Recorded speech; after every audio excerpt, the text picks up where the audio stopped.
All right, let's do the exam 2 review. Question 1.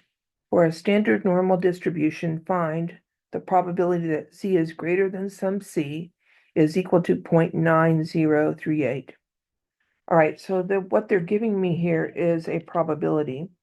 So they are giving me an area under the curve.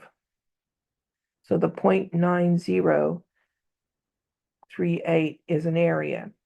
And we're looking for the probability that Z is greater than C.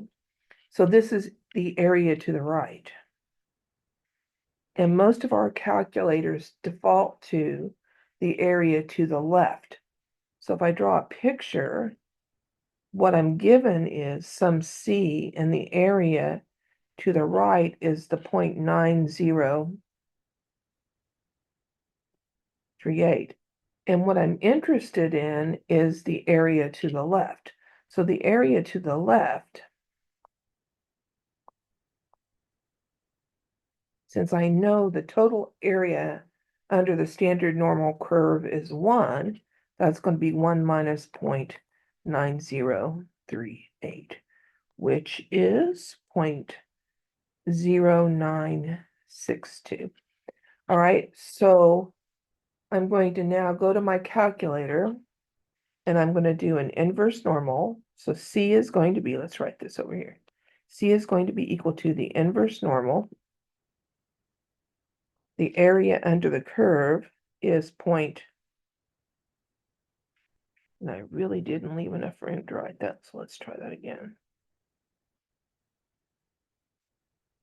So C is going to be inverse normal. Area to the left is 0.0962 with a mean of 0 and a standard deviation of 1. We're talking about a standard normal curve. So the mean is 0 and the standard deviation is 1. So let's run over to our calculator and see if I can input that. There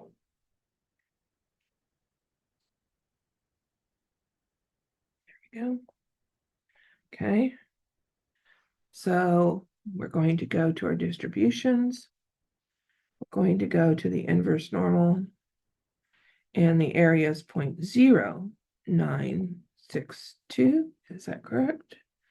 That is correct. With a mean of 0, standard deviation of 1, and most of our calculators default to the left. So let's go down and paste that back into the home screen. And we get negative 1.3035. And that doesn't surprise me that it's negative because the area was so large. It's actually most of the area underneath the standard normal curve. So I would expect that Z to be over there to the left of the mean of 0. So we get, and they tell us to round to 2 decimal places. So negative 1.31. Right, problem number 2. A population of values has a normal distribution with mu equal to 224 and sigma equal to 58. You intend to draw a random sample of size 213. So this is the central limit theorem.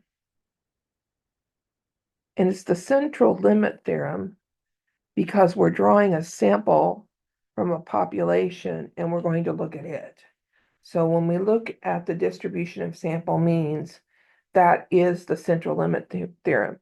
And the mean of the sample means is the same mean as our population. But the standard deviation, the sigma sub x bar, that is the standard deviation of our population divided by the square root of our sample size. So the standard deviation of the sample distribution is going to be smaller than the standard deviation of the population by a factor of the square root of n. So we're going to take sigma of our population, which is 58, and we're going to divide that by the square root of n, and we're taking a sample size of 213. So we're going to take 58 divided by the square root of 213, and they're telling us to round to 2 decimal places. So this is going to be 3.97. All right, problem number 3. A particular fruit's weights are normally distributed with a mean of 423 grams and a standard deviation of 34 grams. The heaviest 7% of fruits weigh more than how many grams? So normal distribution with a mean of 423 and a standard deviation of 34. And we're interested in a score, as X score, where 7% of the fruits weigh more than that. So what's 7%? Is that 0.07? So we're interested in some value of X for which this is 0.07.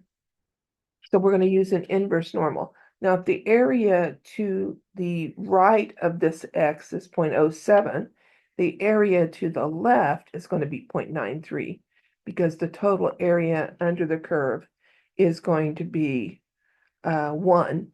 So we're going to use an inverse normal. So we're going to call that X, and that is the inverse normal. The area to the left of that value is 0.93. The mean is 423, and the standard deviation is 34. So we're going to inverse normal 0.93 to 423, 34. So let's go run over to our calculator.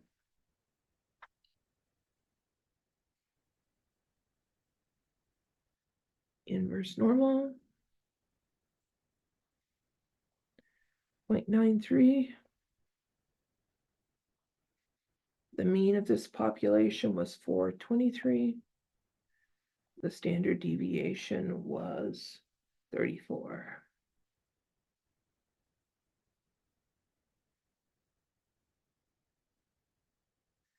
$473.1769.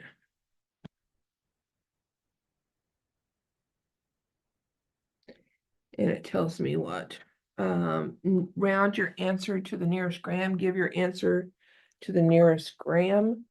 So I'm going to round that off to 473.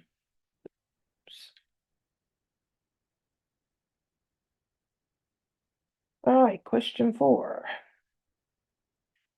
A manufacturer knows that their items have a normally distributed length with a mean of 18.1 inches and a standard deviation of 1.9. If one item is chosen at random, what's the probability that it's less than 13.9 inches long? So a normal distribution. Draw a picture of this right here. Normal distribution with a mean of 18.1, standard deviation of 1.9. We're interested in the probability that we randomly select an item and it's less than 13.9. So this is finding the area under the curve, finding the probability. So we're going to use a normal distribution. So this is a normal CDF. The lower limit is all the way to the left of 13.9. So we're going to use as a default -1 times 10 to the 99, which is going to use a really small number. And then what 13.9 is our upper limit. Our mean is 18.1, and our standard deviation is 1.9. Okay, so normal CDF, -1 times 10 to the 99, 13.9 as the lower limit, 18.1 is the mean, and 1.9 is the standard deviation. So let me repeat that because I don't know what I said. Lower is -1 times 10 to the 99, upper is 13.9, mean is 18.1, standard deviation is 1.9. Okay, so go to our distributions. Normal distribution defaults to that lower limit, so we'll just leave that there. And the upper limit's 13.9. So everything to the left of 13.9 with a mean of 18.1 and a standard deviation of 1.9. Paste that back into the home screen. And we get 0.01353. And they don't think they tell us how many decimal places to round this off to. So if they really don't tell you, just default to 4 decimal places. So 0.0135.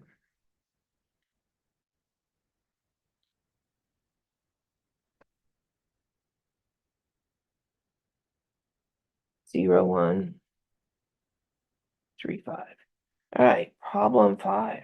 Assume that a procedure yields a binomial distribution with a trial repeated n equals 5 times. Use some form of technology to find the probability distribution given the probability of a success. P is 0.798.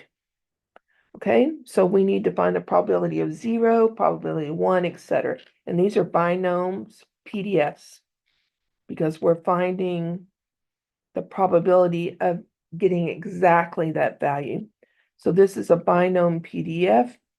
The first number we put in here is the number of trials, which is 5.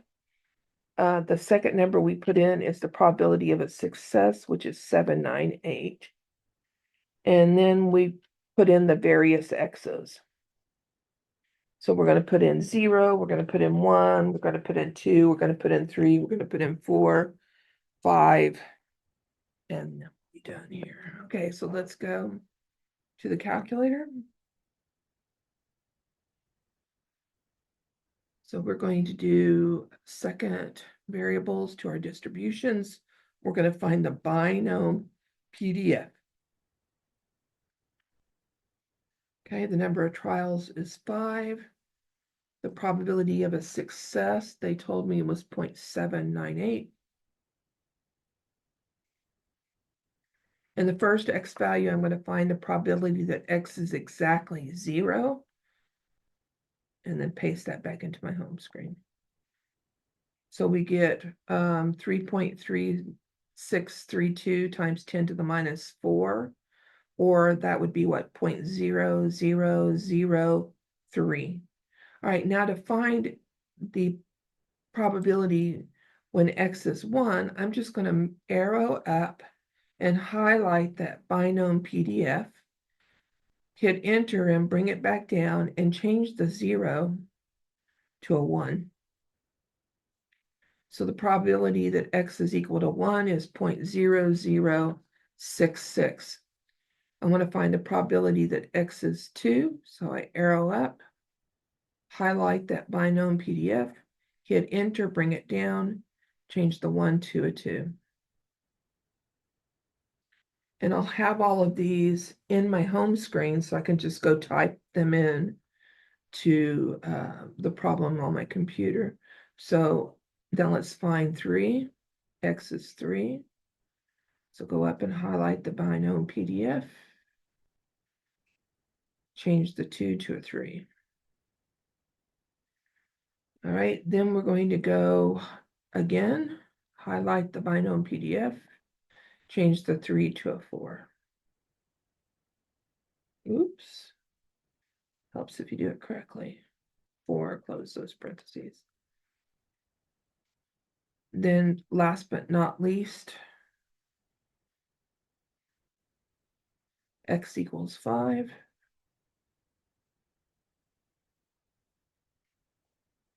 All right, so now I can go type all those back into my computer.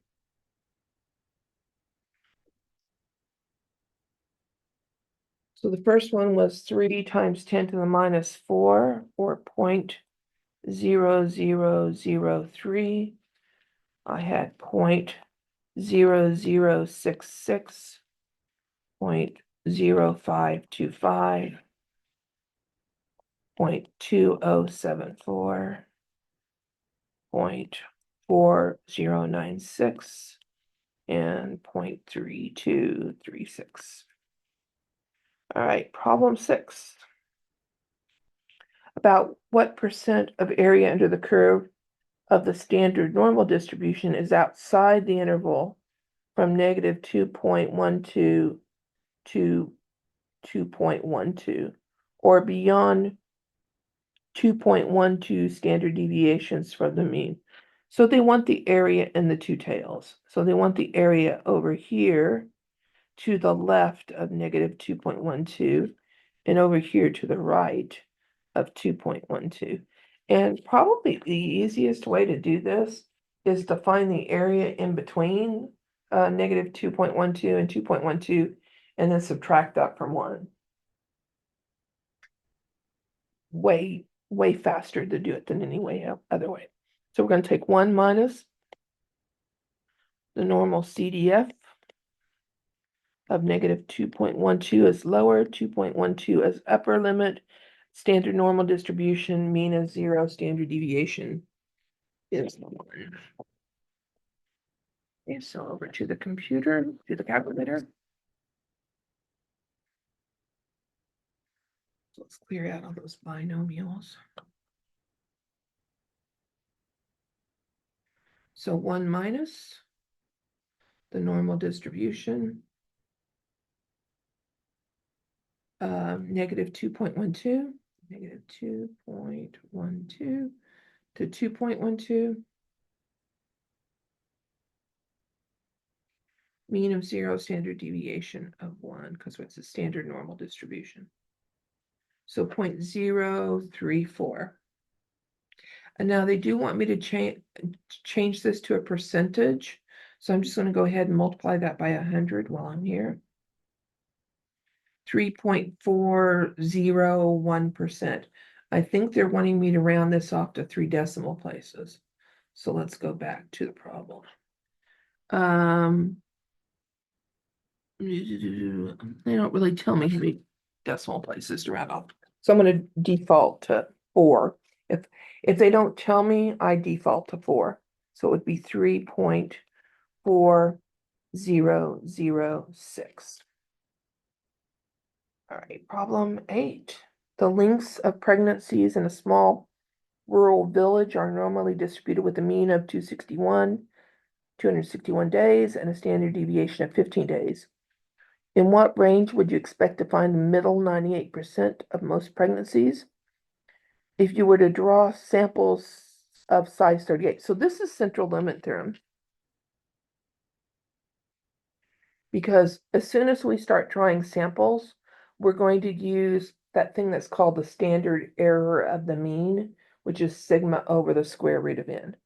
Okay, so the first one is just a normal distribution. So what range would I expect to find the middle 98%? So if I draw a picture, the middle 98% would be right here. Okay. And so in each tail, if the total area under the curve is 1, 1 minus 0.98 is 0.02. So there's going to be 0.01 in each tail. So this is going to be 0.01. And this is going to be 0.01. Okay, so let's give these some names. Let's call this x1 and this x2. So x1, the lower limit, is going to be an inverse normal where the area to the left of it is 0.01. So x1 would be an inverse normal. Area to the left is 0.01. The mean is 261. And the standard deviation is 15. X2 is going to be an inverse normal. Now the area to the left of x sub 2 would be the 0.98 plus the 0.01 or 0.99, 261, 15. And that will give us those two values. I think I missed a question. Did I miss a question? I did. I missed 7. Oh, I'll go back and do that. I got the wrong answer written for 7. So we'll go back and do that in just a second. All right. back to 8, and then we'll go back to 7. Let's go over to our calculator and let's do those two inverse normals.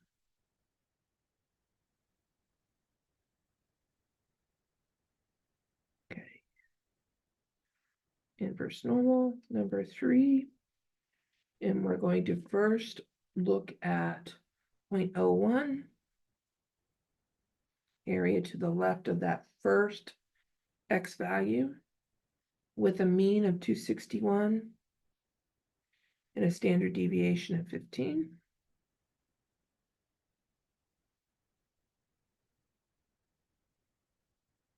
$226.1048. Now let's do the same thing with an area to the left of 0.99. So I'm just going to go up there and select it, bring it down and change that to 0.99. I don't know that this is particularly faster, but I'm going to do it anyway. So the upper limit is 295.8952. So let's go put that in. So the lower limit is 226, and I don't think they tell me to round it off to any particular. So I'm going to, again, I always do 4 decimal places. So 226, let me write it down here because it's kind of a long number. 0.1048 to 295.8952. Okay, now the only difference in the second part of this, instead of using sigma equals 15, we're going to use the standard error of the mean, the sigma sub x bar, and that is 15 divided by, we're taking a sample size of 38. So we're going to do the same two inverse normals. We're just going to replace 15 with 15 divided by the square root of 38. So let's go do that. So I'm just going to go up and highlight, I probably should show you how to do it when we just go in there, but I'm just going to do this for now, and then I'll show you. They're going to divide that by the square root of 38. So we get 255.3392.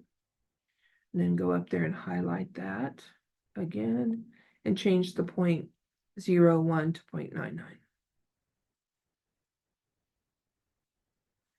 Now I can certainly 266.6608. Now I can certainly go into the distribution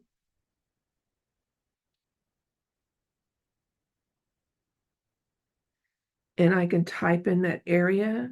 I can type in the mean, and then down here for the standard deviation, I can just divide that by the square root of 38.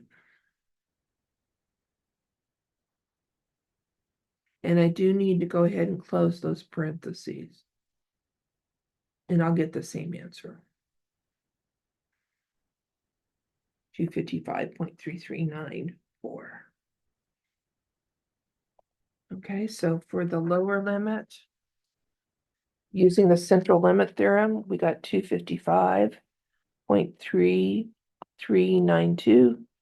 And the upper limit, we got 266.6608 using the central limit theorem. All right, let me go pick up problem 7 since I just skipped right over it.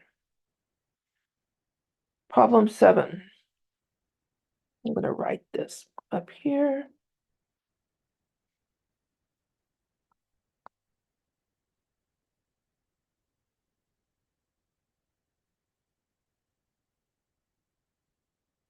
I can erase that. I have some room here. It's basically the same problem as the one above.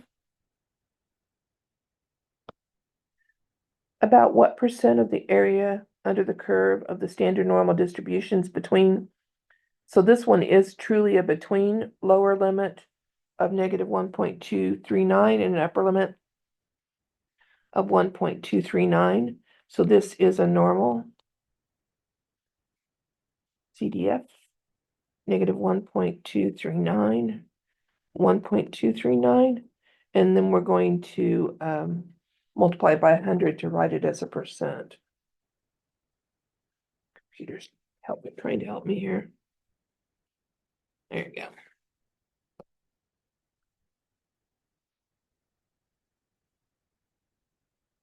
Okay. So normal distribution. We had negative 1.239 to 1.239. Mean of 0, standard deviation of 1, because it's the standard normal distribution. And then take that result and multiply it by 100. And we get 78.4654%.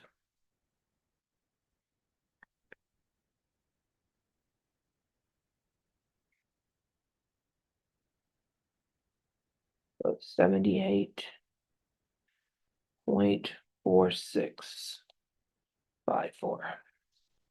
All right, question 9. Finally, true, false. The symbol X bar represents the mean of the sample. That is true.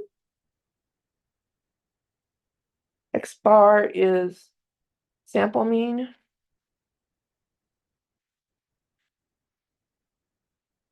Mu is population mean. And as is our custom, we use Greek letters for population parameters, and we use Arabic X's and Y's, whatever we call those, regular standard alphabet for samples. Okay, problem 10. Private nonprofit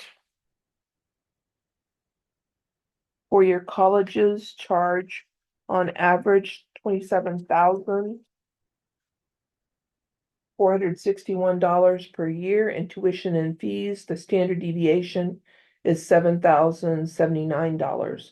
Assume the distribution is normal. Let X be the cost for a randomly selected college. Round all answers to 4 decimal places where possible. What is the distribution of the random variable X? It is normal with a mean of 27,461 and a standard deviation of 7,079. So that's what I put in those first 2 fields. Find the probability that a randomly selected private nonprofit four-year college will cost less than $29,773 per year. So if I were to draw a quick picture of that, normal distribution, and we're interested in being less than 29, so that's going to be over here. It's going to be to the right of our mean. So our lower limit is going to be -1 times 10 to the 99. Our upper limit is the 29,773, mean 27,461, standard deviation 7,079. So it's going to be a normal CDF with a lower limit, -1 times 10 to the 99, an upper limit of 29,773, and I don't need the comma.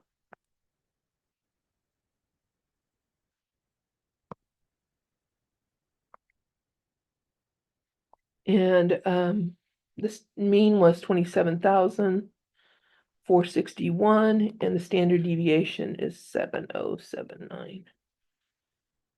Okay, so let's go run to the calculator and see if we can't do that.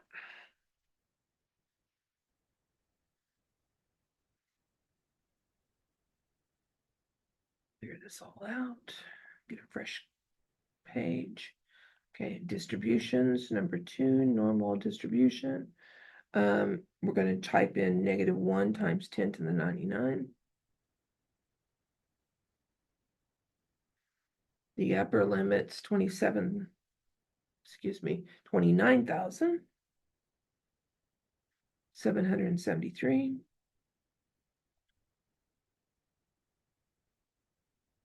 The mean is 27,461. 461. With a standard deviation of 7,079. Paste that back into our home screen. And we get 0.6280.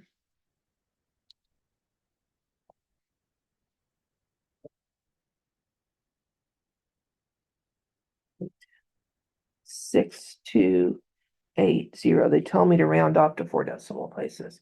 Find the 70th percentile. Okay, so the 70th percentile is that value of X where 70% is to the left of it. So this is going to be 0.7. So this is going to be an inverse normal.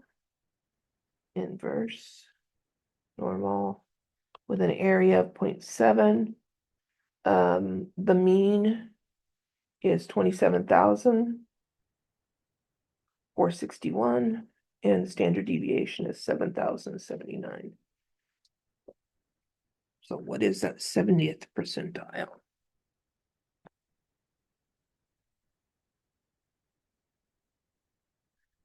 Inverse normal. Area 0.7. The mean of this distribution is 27,461. And the standard deviation 7,079.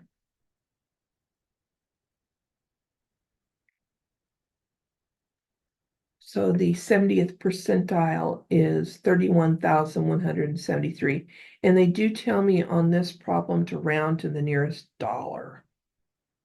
So in this part, it says round to the nearest dollar. So that's going to be 31,173. 31173. All right, problem 11.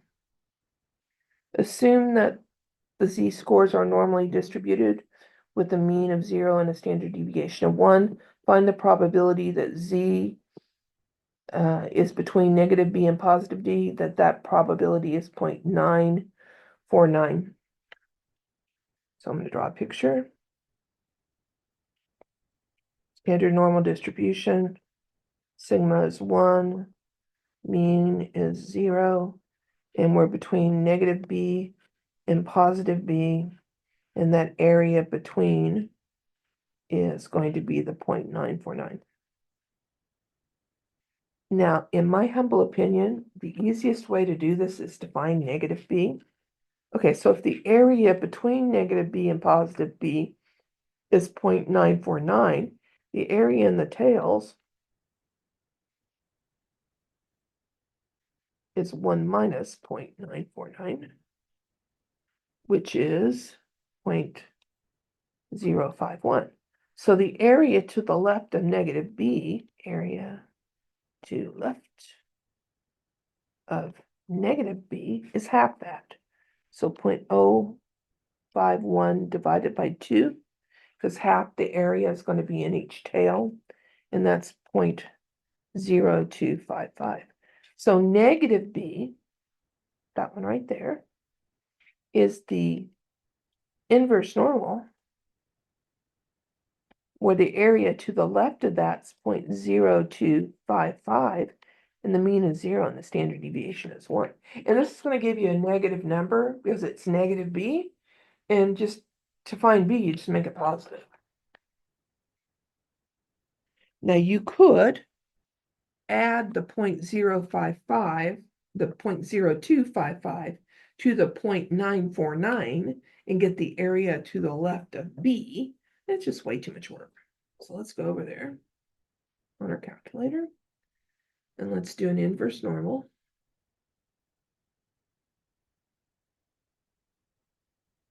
The area to the left of negative b is 0.0255 with a mean of 0 and a standard deviation of 1. It's a standard normal distribution. So it's negative 1.9515. So if that's negative b, then positive b is 1.9515.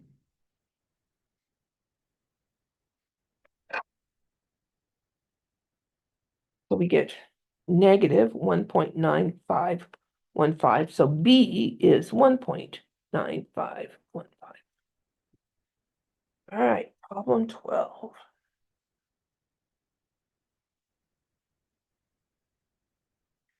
12% of all Americans live in poverty. If 33 Americans are randomly selected, find the probability that exactly 2 of them live in poverty. At most 5, at least 5, between 1 and 7. And the hint down here, which you don't necessarily have on a test, is that this is binomial. And it is binomial because they give you the probability of a success. And I say that with quotes around the word success because I wouldn't think that living in poverty would be successful. But in terms of the type of probability distribution that we're doing, the 0.12, the 12% is the probability of a success. So this is binomial. So exactly 2 would be a binom PDF. With our sample size, what is that, 33? The probability of a success is 0.12, and we want exactly 2. At most 5 means less than or equal to. Let's write this down. The probability that x is equal to 2 is that one. The binomial probability that x is less than or equal to 5. So at most 5 means 5 or less. So that's a binom CDF. 33.125. At least 5. At least 5 is more than 5. Well, 5 or more, excuse me. So it's the probability that x is greater than or equal to 5. And that's 1 minus the probability that x is less than or equal to 4. So you subtract off 0, 1, 2, 3, and 4.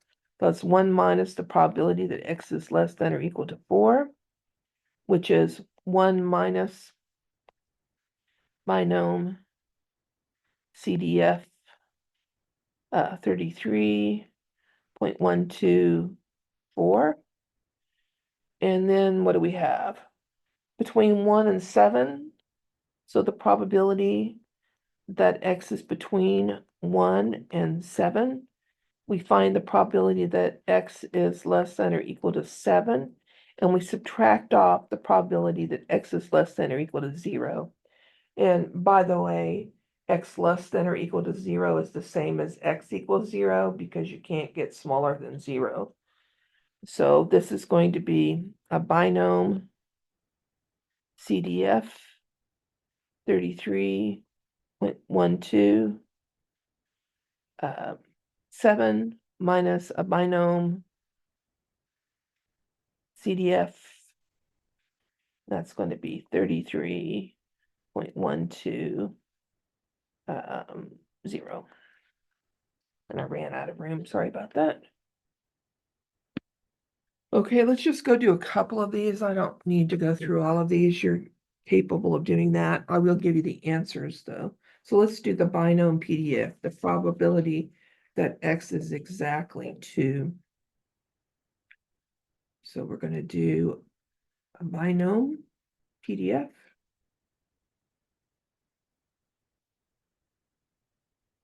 The number of trials was 33. The probability of a success, there's 12% of Americans living in poverty. The X value was exactly 2. Paste that big back in our home screen. So binom PDF 33.122 is 0.1445. Now let's do a binom CDF. We had at most 5. So let's go binom CDF at most 5. The number of trials is 33, less than or equal to 5. So x is, oops, I better put the probability in there, 0.12. And then less than or equal to 5. 0.8022. All right, let me go write these in the problem so you can go through and actually do the calculations. So this is point 0.1445, 0.8022, at least 5 or more, which is 1 minus the probability that x is less than or equal to 4. That was 0.3626. And then between, I get 0.9474, 0.9474. All right, everybody's favorite problem is next. The coins in a bag. Well, in a jar. A jar contains 8 pennies, 4 nickels, and 5 dimes. I'm going to do this all on my calculator, except for the part where I'm going to figure out what the values are. A child selects 2 coins at random without replacement from the jar. Let X represent the amount in cents of the selected coins. So if you draw 2 coins out of a jar that contains pennies, nickels, and dimes, what could happen? You could get 2 pennies, penny, penny. You could get a penny and a nickel, or you could get a penny and a dime. You could draw out a nickel, then a penny, a nickel and a nickel, or a nickel and a dime. You could draw out a dime and a penny, or a dime and a nickel, or you could draw out a dime and a dime. So the values you could draw out, I make myself a little table. I could get 2 cents if I draw out 2 pennies. A penny and a nickel would be 6 cents. A penny and a dime would be 11 cents, but I do get 10 cents from drawing out a nickel and a nickel. So I got 2, 6, 10, 11. A nickel and a dime would be 15, and 2 dimes would be 20. Is that 6? Yeah, that's 6. That's how many I need is 6. Because I have 2 different combinations. That's too hard to explain. I won't explain. Okay, and then we're going to do the probabilities, and I'm going to let my calculator calculate these for me. What's the probability that I get 2 pennies? Well, if I have 8 pennies and I think I have 17 coins total, is that 17 total? Then the probability of me getting a penny on the first draw is what, 8 out of 17? And the second is what, 7 out of 16? Now I can get 6 cents 2 different ways. So I'm going to multiply this by 2. I can get a penny nickel, or I can get a nickel penny. And it turns out those 2 probabilities are exactly the same value. So I'm just going to multiply the first one by 2. So what's the probability of me getting a penny, then a nickel? Would that be 8 out of 17 times 4 out of 16? And then what's the probability of me getting 10 cents? That's a nickel and a nickel. So how many nickels do I have? 4 out of 17 times 3 out of 16. And then 11 cents, I can get that 2 different ways. I can get a penny and a dime, or a dime and a penny. So I'm going to multiply that by 2. So a penny and a dime would be 8 out of 17 times, now I have 16 coins left in the jar. 5 of them are dimes. And then 15 cents, I can get nickel, dime, nickel. So I'm going to multiply that by 2. So what's dime nickel? Is that 4 out of 17? Oh, that's not dime nickel. Nickel dime, sorry. And a dime is what, 5 out of 16? And then 20, it's dime. So that would be what? If I got 5 dimes, 5 out of 17 times 4 out of 16. And I'm just going to let my calculator do all these calculations for me, because I do need to find the expected value right here. And I'm going to do that by finding the mean of this distribution. So I'm going to run over to my calculator, and I'm going to put this data in a list. I want to put my X values in a list and then my Y values in a list, or my probabilities in a list. Okay. So stat edit, and I saved L1 and L2 just for this. Okay, so we get 2 cents, 6 cents, 10 cents, 11 cents, 15 cents, and 20 cents. And then I'm just going to let my calculator do the calculations for me. So I have 8 divided by 17 times 7 divided by 16. And when I hit enter, it'll do the calculation for me. So then I have the probability of getting 6 cents, penny, nickel, or nickel penny. That's 2 times. And we had 8 out of 17 times 4 out of 16.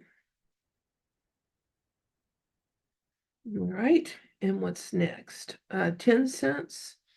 It's nickel, nickel, so that's 4 out of 17 times 3 out of 16. 0.0441. And then the probability of getting 11, that is penny, dime, or dime, penny. So that's 2 times. 8 over 17 times 5 over 16. 0.2941. And the probability of getting 15 would be nickel, dime, or dime, nickel. So we're going to multiply our probability by 2. So getting a nickel, we had 4 nickels out of the 17. So times, that's a 4. 4 divided by 17 times, we had 5 dimes, 5 divided by 16. And then last but not least, what do we have? A 20, so that's dime, dime. So we had 5 dimes in this jar, 5 out of 17, times, once I draw a dime out, I got 4 left, divided by 16 coins. All right, so it specifically asked me in the problem, the probability that X is 10, the probability that I get 10 cents by randomly drawing 2 coins out of this jar is 0.0441. It asked me specifically for 11. The probability that I draw 11 cents, either a dime and a penny or a penny and a dime, is 0.2941. The probability, oh, and then the expected value. So let's go ahead and get out of here.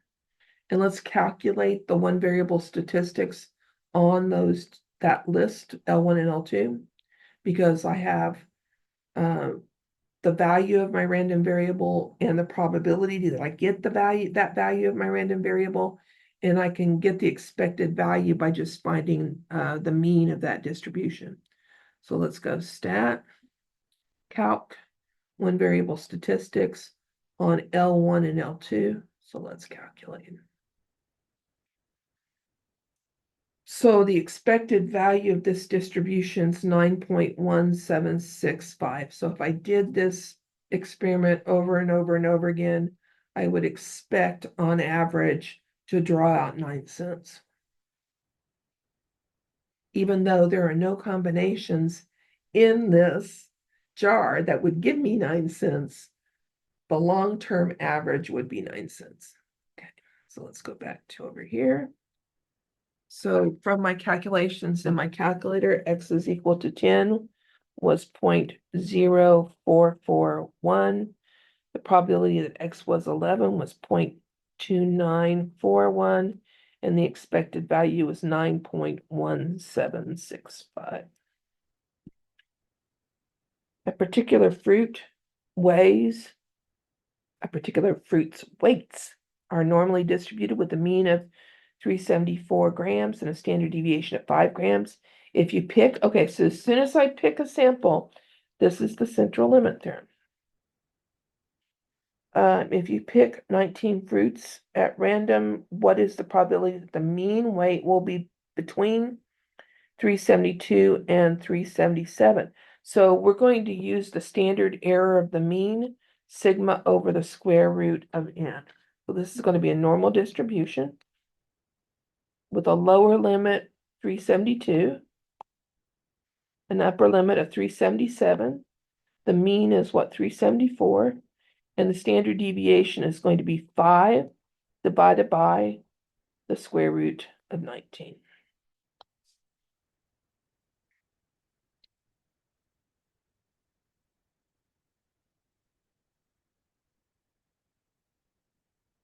Okay. So normal distribution. The lower limit was 372. The upper limit was 377 with a mean of 374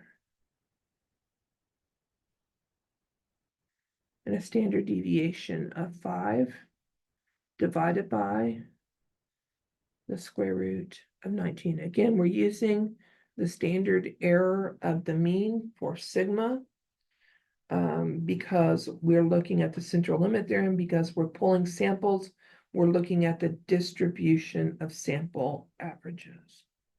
So paste that back in, and we get 0.9549.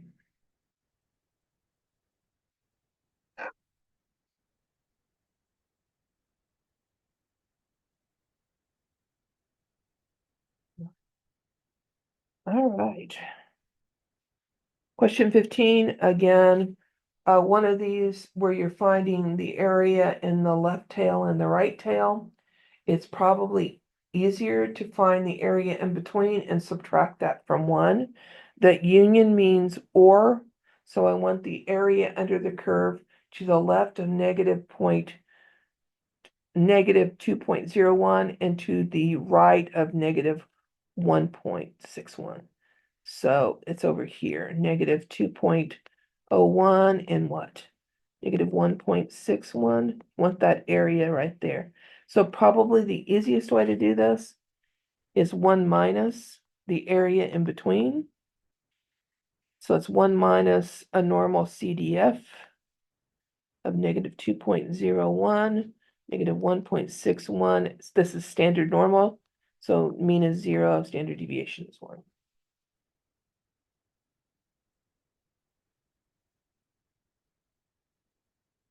Now you could certainly find the area to the left of negative 2.01 and then add that to the area to the right of negative 1.61. It's just faster to do it this way. Okay, so let's go to my calculator. So 1 minus normal CDF. The lower limit is negative 2.01. The upper limit was negative 1.61. Standard normal distribution, mean of 0, standard deviation of 1.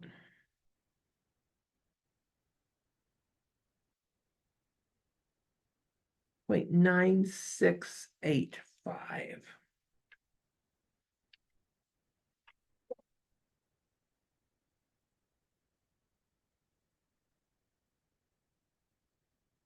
All right, we're getting close to the end. Problem 16. Oh, find the mean and the standard deviation. I'm going to put this in my calculator. So I'm going to put this in a list. Since I have L1 and L2 populated with my dime, nickel, penny problem, I'm going to put this in L3 and L4, and then I'm going to calculate the one variable statistics. Okay, so I have already put that in. So I'm going to go stat edit. And I have this data already inputted into my calculator. L3 and L4. So I'm going to get out of here, go back into my stat menu, calc, one variable statistics. X is in L3. The frequency is the same as the probability column, so that's L4.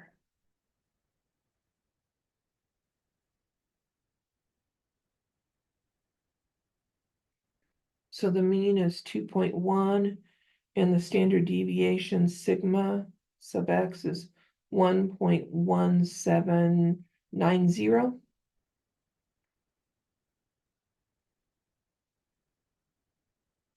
So the mean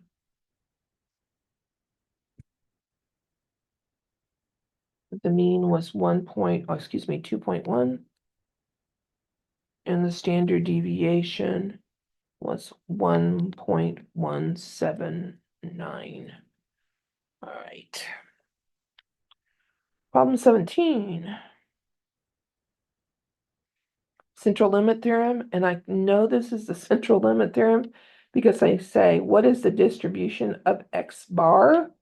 So this is the central limit theorem. You're looking at the distribution of sample averages.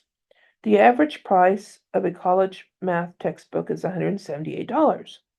The standard deviation is 29. Suppose that 17 textbooks are randomly chosen. Round all answers to 4 decimal places. So what is the distribution of x bar? It is a normal distribution. The mean is the same as the mean of the population, but we need to find for the second field there the standard error of the mean. So we need to take sigma and divide that by the square root of n, which is 29 divided by, what's our sample size? The square root of 17. So my calculator says that 29 divided by the square root of 17 is 7.0335. All right, part B, for the group of 17, find the probability the average price is between 167 and 178. So this is a normal CDF with a lower limit of what, 167, an upper 178 with a mean of 178, and a standard deviation of 29 divided by the square root of 17. And you could just put in the 7.0335. I just like to be as accurate as possible. So let's go to my calculator. So normal, CDF, 167,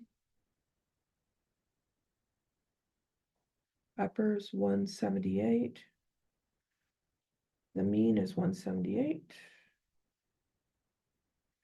And the standard error of the mean, sigma divided by the square root of n, is 29 divided by the square root of 17. Close those parentheses. 0.4411.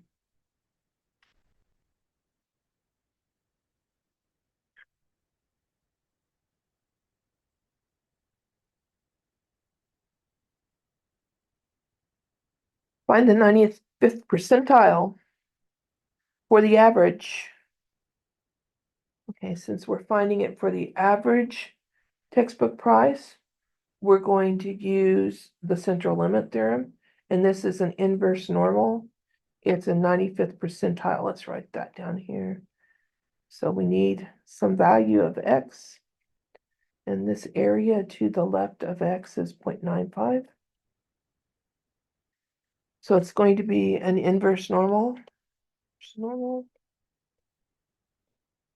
with an area of 0.95,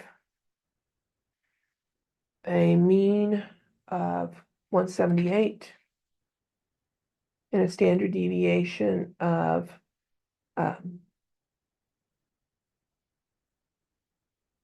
29 over the square root of 17.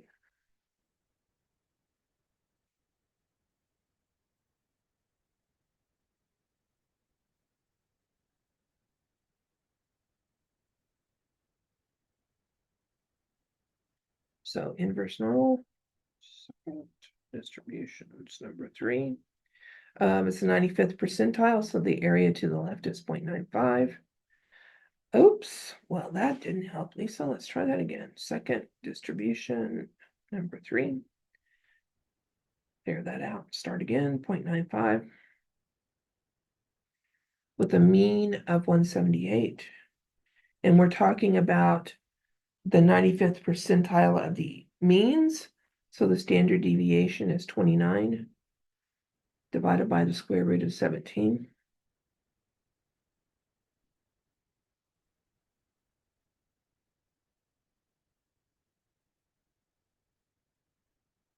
And paste that back into our home screen. 189.57. I do believe they tell me to round this off to the nearest cent. So if we're talking dollars and cents, the nearest cent would be 2 decimal places. So this 95th percentile right here is 189.57. And then they ask me for the individual textbook prices. So what that means is now it's not the central limit theorem anymore. You're now looking at the distribution of the actual scores, or in this case, prices. So in that case, you're just going to use sigma. You're not going to use sigma divided by the square root of n, because it's no longer the central limit theorem. If you're looking at the distribution of sample averages, central limit theorem used a standard error of the mean for standard deviation, which is sigma divided by the square root of n. If you're looking at individual data values, then you're just going to use a normal distribution with the mean and the standard deviation. So let's go back over to our calculator, and I'm just going to go up there and delete that square root of n.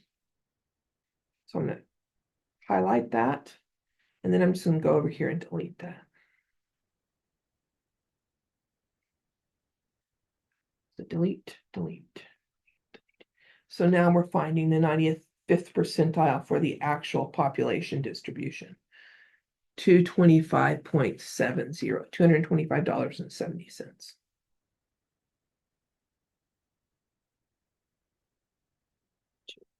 $5.70.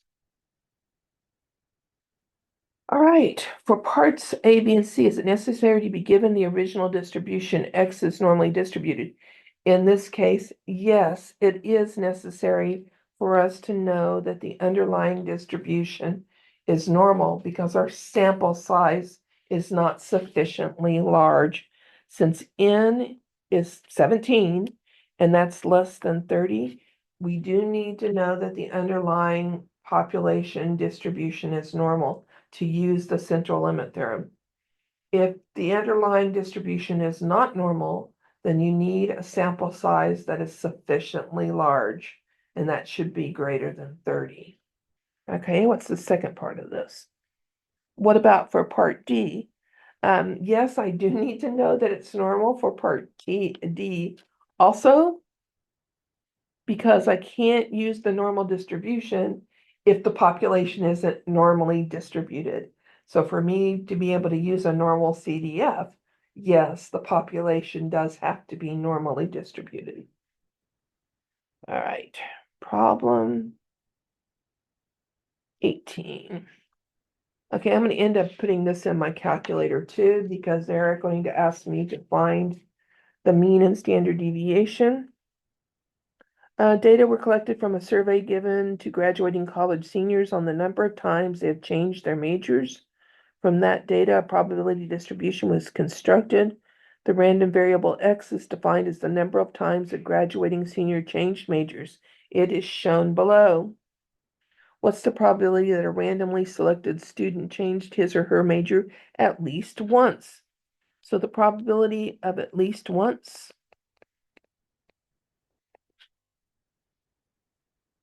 is 1 minus the probability of 0. That is by definition. So that's 1 minus what, 0.213? And that is 0.787. What's the probability a randomly selected student changed his or her major at most twice? at most twice less than or equal to 2. So that would be 0 plus 1 plus 2, which is 0.68 if my calculator is working correctly. What's the probability that a randomly selected student changed his or her major 2 or more times? So x is greater than or equal to 2. Now I can add that up, 2 plus 3 plus 4 plus 5 plus 6 plus 7 plus 8. Or, since I know in a discrete probability distribution, the sum of all the probabilities has to equal the number 1. We could say this is 1 minus the probability that x is less than or equal to 1, which is 1 minus, what have we got there? 0 and 1? Or it's 1 minus, what is that? 0.213 plus 0.207. So add those two up and subtract from 1, and I get 0.58. What is the mean number of students? We're going to put that in our calculator. What's the standard deviation? We're going to put that in our calculator. Okay, the challenge question, if a student changes his or her major at least once, so 1 or more, what's the probability they change it more than once? So 1 or, see, change their major at least once, 1 or more. Well, 1 or more is the same as part C. Wait, is that right? Part C? Yes, part C. I'm thinking at least once would be 2 or more. And then divided by, oh, more than one. I can't talk right now. Student changes their major at least once. What's the probability they change it more than once? So more than once would be 2 or more, correct? And at least once is part A. So we're going to take part C and we're going to divide it by part A. I can't talk. So this is a conditional probability. So given that they've changed it at least once, what's the probability that they change it more than once? And that's part C. Okay. And that's going to be, I don't know, 0.7370. Did I confuse that enough? Okay, so let's go put this in our calculator. I'm going to put the x's in one list and the probabilities in another. And I've actually already done that in my calculator to save time. Clear all that out. So stat, edit. I put that in L5 and L6. So I put the value of the random variable in L5 and the probability, which is given to me in the table, the probability it takes on the value of that random variable in L6. So I'm going to go run the one variable statistics on L5 with a frequency of L6.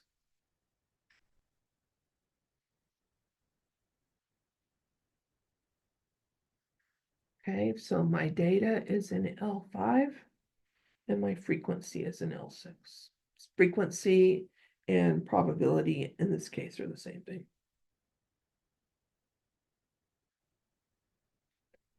So the mean is 1.905 and the standard deviation is 1.4960.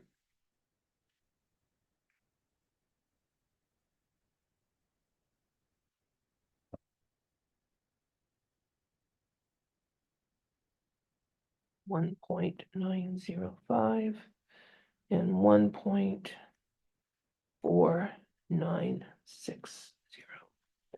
All right, problem 19.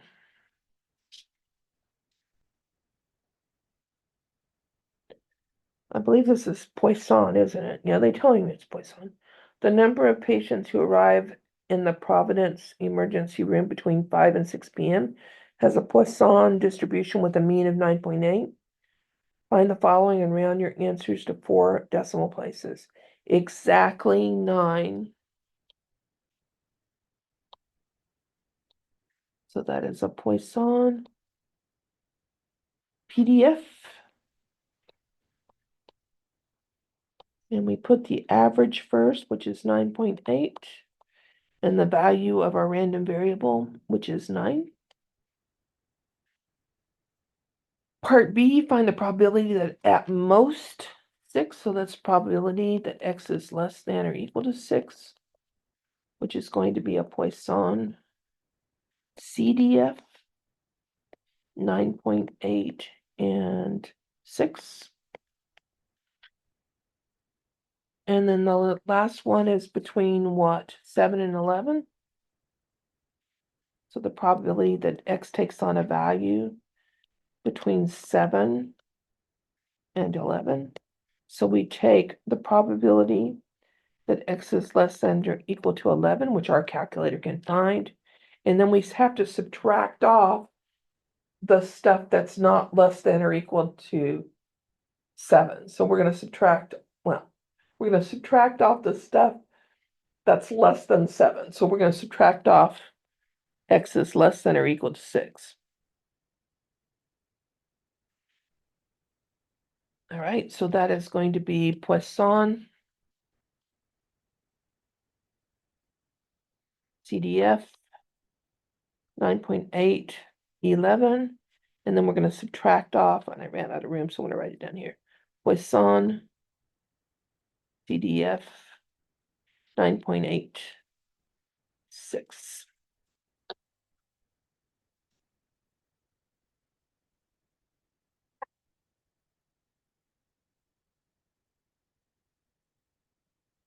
Okay.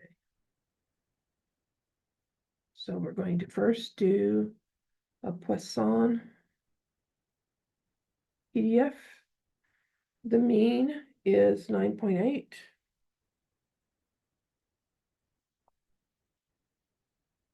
And some calculators may have the Greek letter lambda here. And the x value was what? 9? Exactly 9?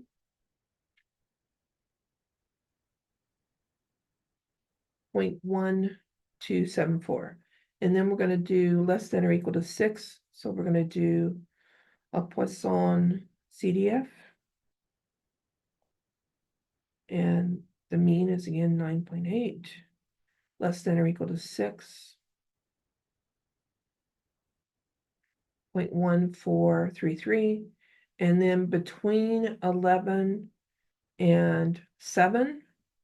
So we're going to do Poisson CDF less than or equal to 11. And we're going to subtract from it minus. And I'm actually just going to go up there and pull this one down. So that is less than or equal to 6. So I'm just going to pull that down. 0.5760. Save me a little bit of time. If I already calculated it up there, I can then just go arrow up to it, highlight it, and hit enter and bring it back down. Okay, see if I can write these down here. So we have 0.1274.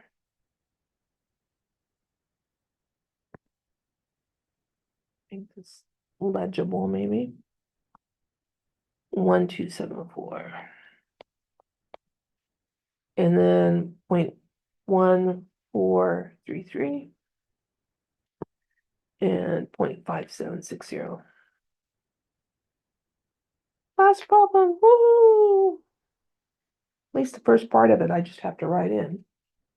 In 1992 presidential election, Alaska's 40 election districts averaged 4,085 votes per district for President Clinton.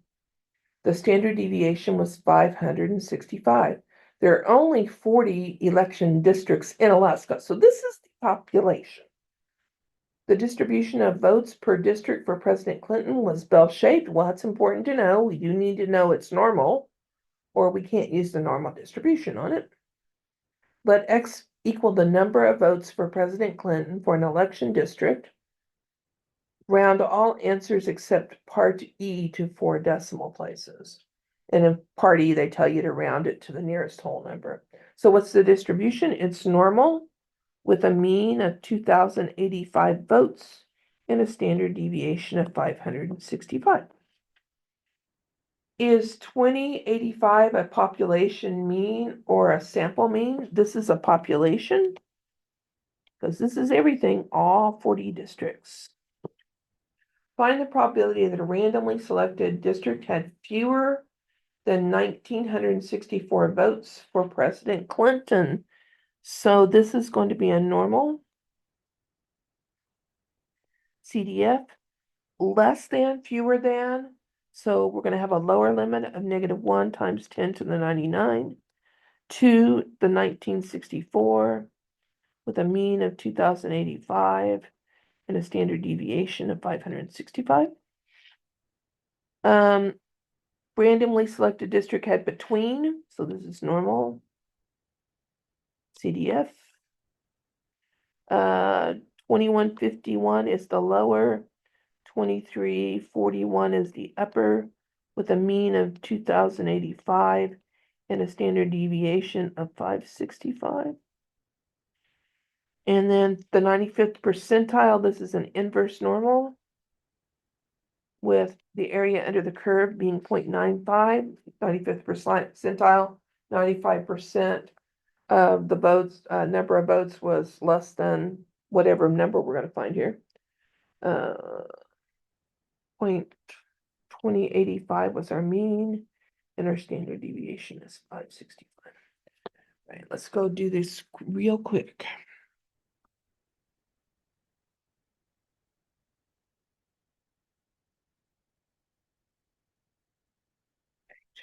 So we're going to do a normal. First, we were looking fewer than 1,964 votes. So the lower is -1 times 10 to the 99.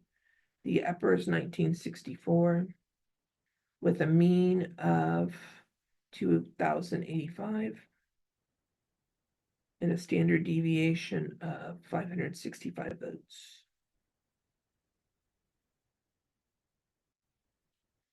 0.4152. The next one we're going to do between 2151 and 2341.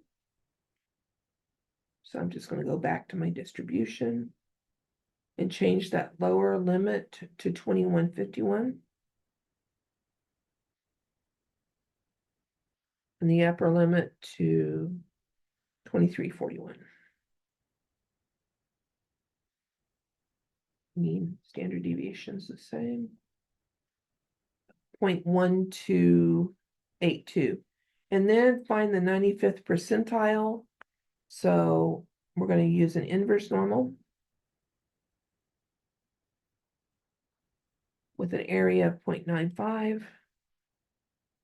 The mean of this distribution is 2,085. And the standard deviation was 565.